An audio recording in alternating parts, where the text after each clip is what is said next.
Schools in the Kashmir Valley have reopened today. However, the attendance was next to negligible in the morning, though the teaching and non-teaching staff were present on the first day of the school reopening. Classes are being resumed in 190 schools in the valley.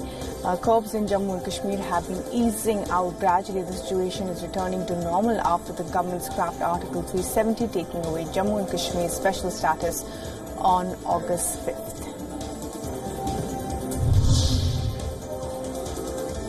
The whole of the northern India is reeling under floods. A flood alert has been issued in some parts of the capital New Delhi as well, as the major river in the city, Yamuna, flows above the danger mark. The Tavi River, meanwhile, in Jammu and Kashmir and the Beas in Himachal Pradesh are also flowing above the danger mark. Landslides have caused closing of various roads in Himachal Pradesh, and the Manali-Leh highway has also been shut. As a precautionary measure, schools in Himachal Pradesh have also been closed.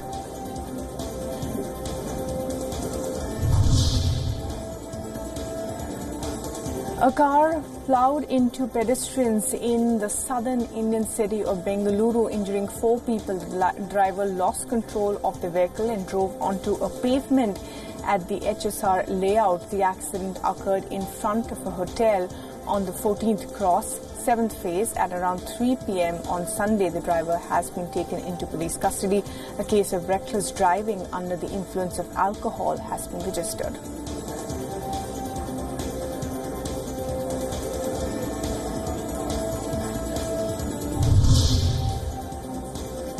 The Iranian tanker that was detained by Gibraltar has finally sailed out of the British overseas territory, and according to the shipping data, the Grace 1 tanker left Gibraltar around 11 p.m. local time on Sunday. The vessel was renamed Adrian Darya 1 and it was given an Iranian flag, and according to the ship tracking service Fleetmon, the Adrian Darya 1 turned off its satellite tracking system after leaving Gibraltar. This comes after Gibraltar rejected the United States' request to detain the vessel.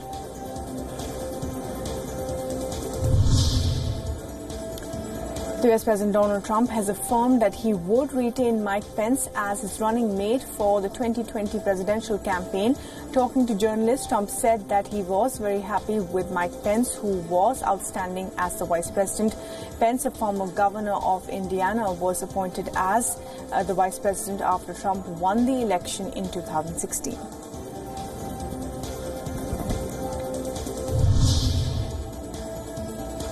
The US President Donald Trump also hailed progress in negotiations on the Afghanistan peace deal, saying that talks with both Taliban and the Afghan government are going well.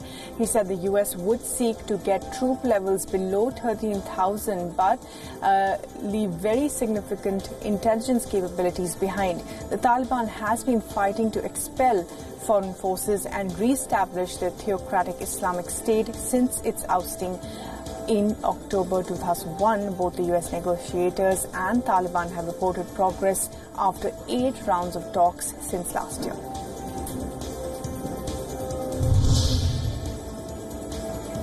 Hundreds of people took to the streets of New York demanding lawmakers to help stop the flow of illegal guns. Demonstrators gathered at the Niagara Square to draw attention towards the dangers of gun violence. Clad in red shirts and carrying red flags, they demanded strict gun laws to prevent the proliferation of weapons on the streets. Lawmakers have been under pressure to tighten gun laws, especially in the aftermath of the El Paso shootings earlier this month.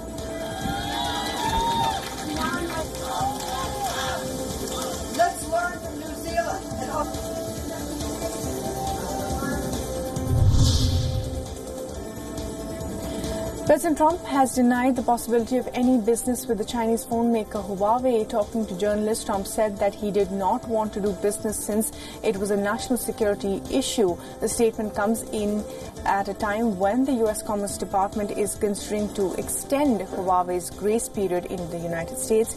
Donald Trump banned Huawei on May 15th, saying its equipment could be used to leak sensitive information to China.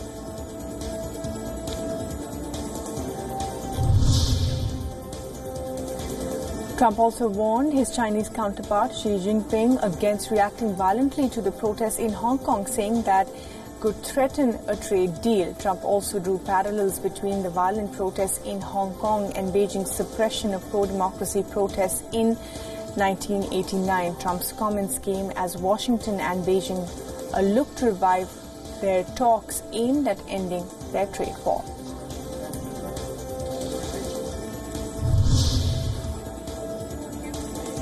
Pro-Hong Kong demonstrations were held in Washington, D.C. on Sunday. Over 100 people gathered outside the White House in support of the pro-democracy protests in Hong Kong. Now, the protests in Hong Kong have been receiving global attention, with people coming out to show their solidarity with the protesters. The Chinese territory has been marred with large-scale protests for over 11 weeks now, and clashes between the police and protesters have been on the rise.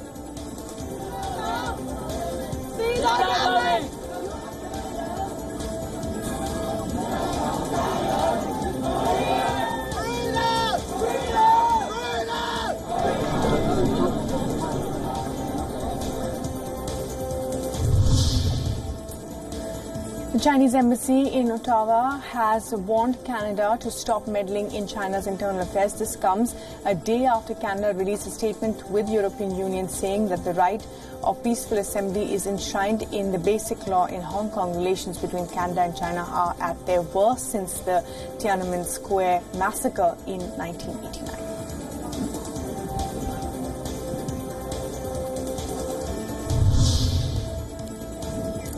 The Israeli Prime Minister Benjamin Netanyahu says he could call for a wide-scale operation in Gaza. This after Israeli forces opened fire at a group of Palestinian gunmen who were allegedly crossing the Gaza border. Netanyahu said that if necessary, his government would go on a military campaign in Gaza, irrespective of the elections scheduled for September.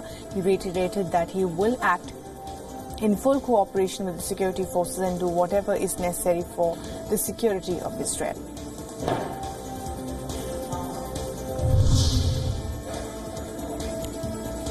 The French President Emmanuel Macron will attempt to convince Russia to resume peace talks with Ukraine as he meets Vladimir Putin for talks ahead of the G7 summit. Macron, who hosted his Russian counterpart in 2017, will meet Putin at his official holiday residence in southern France today.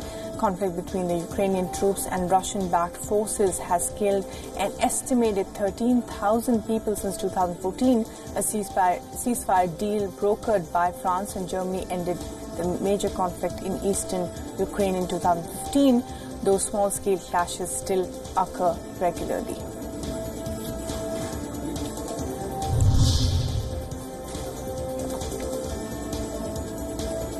The body of a French hiker who had disappeared in Italy 9 days ago was found on Sunday. The 27-year-old Simon Gauthier had called for help on the 9th of August. He said that he had fallen down a cliff and broken both his legs, but Gauthier was unable to give his location, describing himself as being in the middle of nowhere. Gauthier's family blamed the authorities, saying that it took them too long to organize the rescue operations.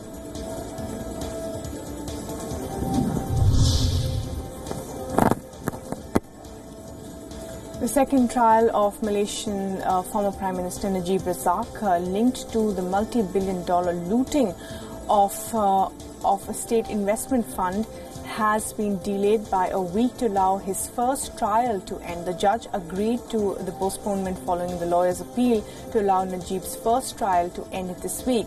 Najib faces a total of 42 charges of corruption, abuse of power and money laundering linked to the investment fund.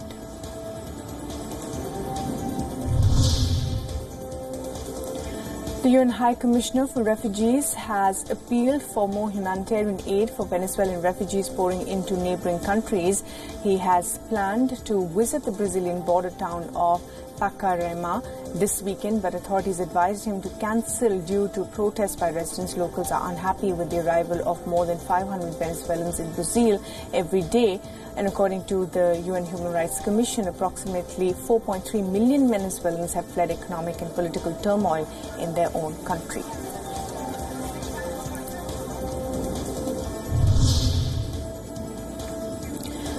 More than a dozen Filipinos protested outside the Indonesian embassy in Manila to call for the liberation of the West Papua from Indonesian rule.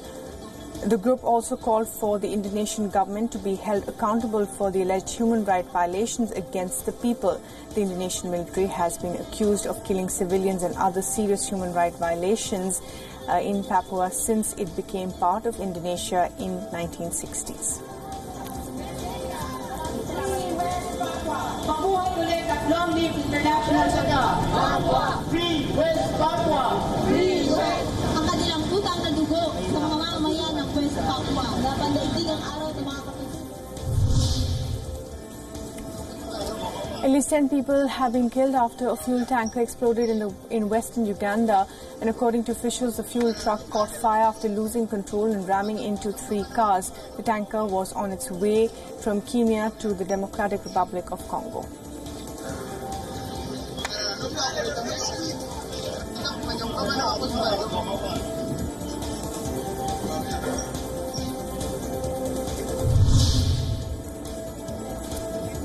Around 4,000 people have been evacuated because of the raging wildfires in the Grand Canary Island. The latest blaze broke out on Saturday near the town of Velasco and spread to over 1,700 hectares. 9 helicopters and 2 planes are assisting the firefighters and army personnel in the efforts to put out the fire and provide relief. This is the second blaze to erupt at the Spanish island within a week.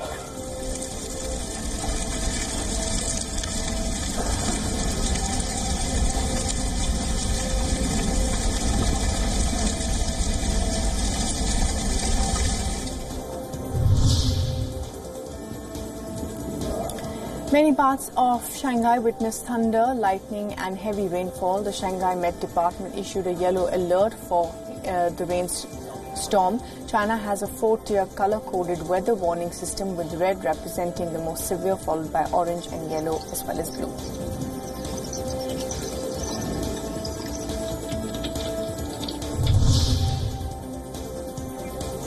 US President Donald Trump has said that the idea of buying Greenland was strategically interesting. He, however, added that it was not at a highest priority. This after Denmark's Prime Minister stated in definite terms that Greenland was not up for sale.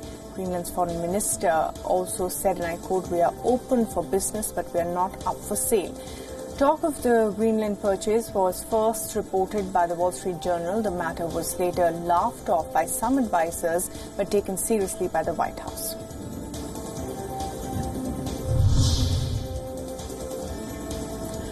Mourners have gathered in Iceland to, talk about the loss of Ökjökull, which is a glacier in Iceland, which has over 700 years old. The glacier was officially declared dead in 2014 when it was no longer thick enough to move. What once was a glacier has been reduced to a small patch of ice atop a volcano. Around 100 people made a 2-hour hike up the volcano. Children also installed a memorial plaque in honor of it. That's great. Wishes is that sometimes they can be so grand and they may not come true. The first Chinese-built highway in Serbia has opened to traffic. The opening ceremony on Sunday was attended by the Serbian president, and he said that the highway marked a new quality of life for the citizens. The highway E763 is a symbol of the increasing cooperation between China and the Central and Eastern European countries.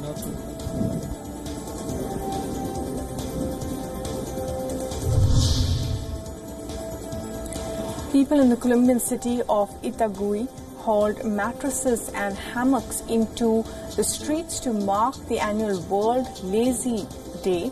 Well, the festival was started by Carlos Mario 34 years ago in 1985. The city has been celebrating this day of relaxation every year since then. The main idea behind the day was that the city should celebrate not just the hustle bustle of the business, but must also enjoy life while relaxing.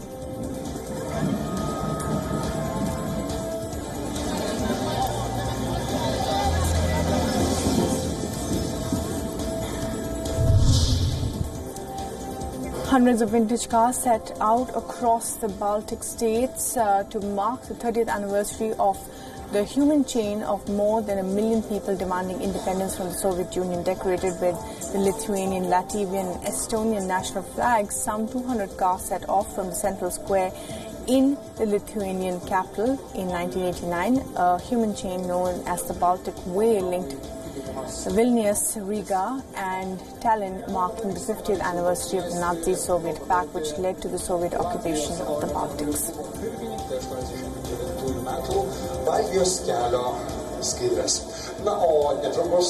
It's a wrap